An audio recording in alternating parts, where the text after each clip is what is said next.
Hello friends, welcome back to the new video. In this video guys, we are going to talk about how to remove pattern in our Motorola phone. Guys, you want to remove your pattern, so as you can remove it. And guys, now let's see how to remove pattern in our Motorola phone. In this video guys, I am going to show you. So friends, first of all, open your phone setting to remove your pattern.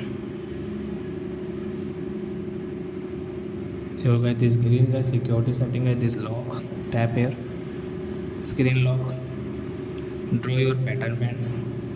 Guys, you can see this known and swipe option. Guys, you can take and you will like swipe and not, it's your choice. So you will click on the swipe. Device protection future will not work without your pattern. Remove, cancel. Yes, we want to remove. So as you can see, there is no any pattern in our Motorola phone. So I hope friends you have understood how to remove pattern in Motorola phone. So that's it guys, thanks for watching my video guys. Now we will meet on next video with new topic. Before going guys, please go and like my video, subscribe my channel. Bye bye.